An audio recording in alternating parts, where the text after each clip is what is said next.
Hey gang, Chris Hadley here with Fairway Independent Mortgage Corporation. So rates have stayed fairly steady this week at 7.25% APR for our 30-year fixed for our borrowers with good credit, low debt ratio, and we're still around that 6.99% APR for the first-time buyers who don't have to pay those loan level price adjustments that the government charges. So the big news this week, though, is that the Fed released their minutes from their January 31st FOMC meeting, and that happened on Wednesday. And here are a couple highlights of that meeting. Number one, the Fed is certain they are going to cut rates at some point this year, but they were very uncommittal as to when the timing of those cuts might take place. So number two, they also laid out some expectations for their March meeting, which will take place March 19th and 20th. So we're pretty sure that they will not cut the federal funds rate in March, but they will be talking about their balance sheet. Now, I'm going to give you a short lesson on the Fed's balance sheet so you at least have an understanding of why this is important to you and the mortgage market. So the Fed's balance sheet tracks the Federal Reserve's assets and liabilities, just like any business or household would track their assets and liabilities. So the Fed's balance sheet had grown dramatically since 2008, mostly because they were buying a bunch of mortgage-backed securities, which they called quantitative easing. Now, they did this to help pull us out of the crash that happened through the mortgage industry back then.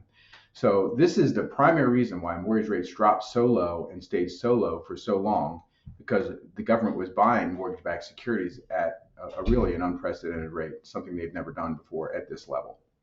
Then in 2020, COVID hit. And because of this, the Feds put quantitative easing into hyper mode. And they did this obviously to keep the economy from falling and crashing. And this pushed mortgage rates to the lowest point ever.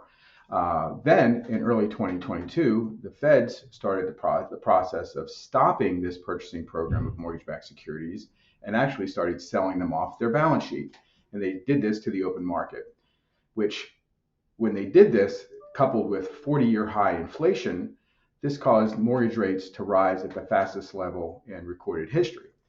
So the reason this short lesson is important is we expect the Fed to slow down the selling of these mortgage-backed securities, which we feel will help stabilize the mortgage market and mortgage rates and ultimately push them lower throughout the year. Last thing I want to talk about is, according to NAR, home sales rose 4% in January compared to December, but we're still down slightly by 1.7% year over year.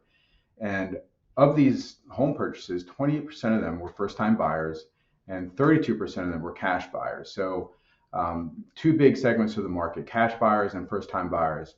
We obviously can't help you with the cash buyers, but we can certainly help you with those first-time buyers with our first-time buyer programs that are second to none. So if you or someone you know is looking to purchase a home and really just don't know where to begin, you can give us a holler here at Team Hadley at Fairway Independent Mortgage at 717-730-4476 or my cell 717-571-6384, and we're happy to get you on the path to building wealth through home ownership. Have an awesome day. Take care.